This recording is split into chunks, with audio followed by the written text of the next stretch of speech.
Je vous présente Gildo qui est avec nous, alias Serial Killer, Serial Non, Crieur, non, Miso, je suis fin gentil, ma garçon. Serial Killer, Serial Crieur, voilà. Ben, Merci d'être avec nous. On va parler merci, de. Gramin. Vous êtes originaire de Roubaix et du coup vous êtes dit pour ma première ici sur France 3, Ouais. je vais vous causer, il va nous causer le patois de Roubaix, Exactement. En fait, le Roubaigno. oui, exactement. C'est de le ch'timi, on va dire, c'est de le picard, avec certains mots qui vont être typiques de Roubaigno.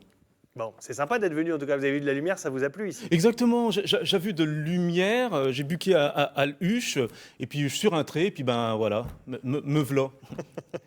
Le Roubaigno, c'est quoi finalement? C'est une langue 100% réservée aux habitants de Roubaix? Non, On peut non, parler un peu en roubaigno fait, en dehors. le roubaigno, comme je viens de le dire, c'est du mélange. En picard, mélange, ça se dit du dravi. Donc, chez de le dravi entre du ch'timi, un chopeux de flamin, de flaminche, et un chopeux de wallon, en fait. Voilà, mais chez le parlage de le ville, de le plus belle ville de le monde, peut-être, alors, elle aurait peut-être pu être la capitale de France, le centre du monde, le boutellette, comme on dit, le nombril du monde, le boutellette du monde, Roubaix. Alors Roubaix, justement, on va voir quelques images. Moi, j'arrive pas encore à vous relancer en picard. Ça va venir, ma garçon, voilà. Roubaix, vue du ciel, vue de drone, c'est quand même une ville qui vous inspire. Oui, il y a grand de causes qui sont fin intéressants d'un chef de ville. D'une part, il y a tout le côté historique, et puis aussi d'un point de vue chez baraque, chez bâtiment, il y a une architecture qui est fin intéressante. Miso, je suis fin bénache de venir de cette ville-là, d'être né dans cette ville. Une chose connue à Roubaix, c'est ce qu'on appelle un débarras.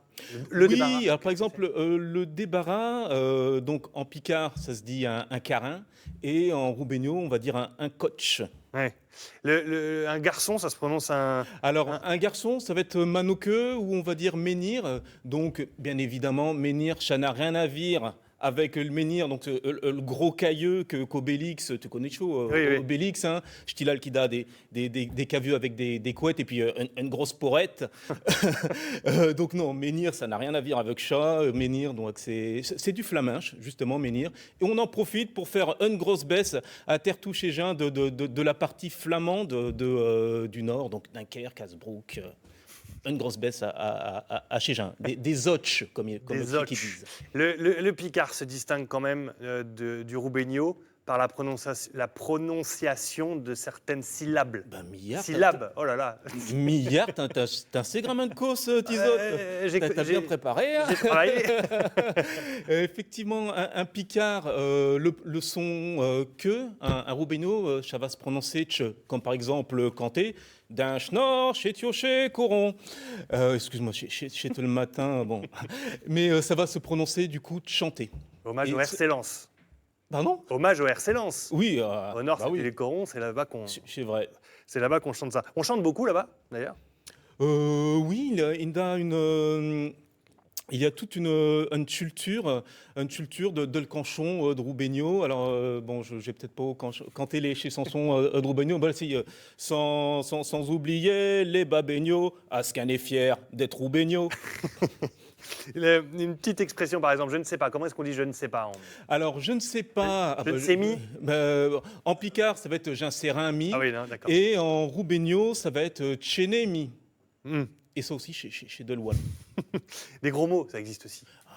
Mais bon, à cette heure, éloigné chez un enfant devant le manicrac ou mucher les oreilles de chez un enfant, il faut n'en dire, même quand on a reçu ses impôts, ou si on peut le dire quand on a reçu ses impôts, milliards chez des soyeux, donc des soyeux chez des méteux de brun, des méteux d'un broul, milliards chez. Voilà, Là, je connais. Ah, méteux de brun. Le brun. En picard, on ne dit pas le, on dit eul. Le brun. Eul brun. Brun ou Hush Brun aussi. Ou Hush Brun. Mm. Voilà. Ça vient d'où finalement le Roubaigno?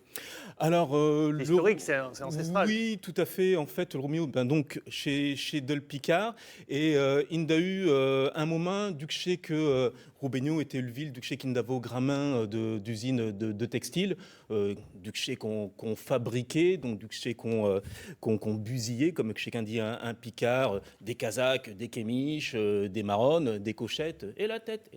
Cafougnette. Et du coup, à ce moment-là, il y a eu Gramingien qui vénote de Belgique, donc de Wallonie, et aussi des Flamands. En même temps, chez gens-là, ils ont apporté aussi des mots qui ont enrichi en fait le sparlache picard. Mais tout de suite, là, vous l'avez vu, juste en parlant français, du coup, c'est moins musical, c'est plus linéaire. Mais bien sûr, Hein je picard, chez te langue de chez Marouleux, chez Biogarchon. C'est exactement ça. En tout cas, bravo. Merci de nous parler en picard. Bravo pour l'effort aussi d'avoir. Alors, c'était pas prévu du tout, mais la façon et la couleur qu'il a choisie va pile poil avec les éléments de couleur du plateau et c'est pas du tout fait exprès. Bravo. Voilà. Bravo. Allez, on va aller voir en picard. Vous pouvez dire bonjour à Anne-Sophie Bonjour, Mlout, qui nous vienne. Comment te va à cette heure? Et bonjour Tizotte.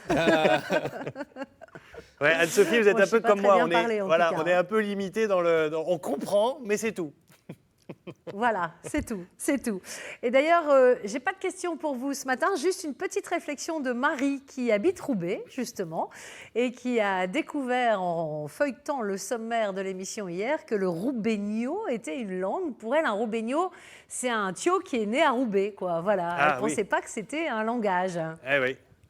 Mais effectivement, mais du coup, voilà, c'est comme un français, c'est Stilal qui vient de France, mais le français, c'est aussi le parlage de chez d'ici. Eh ben voilà. C'est les deux à la fois.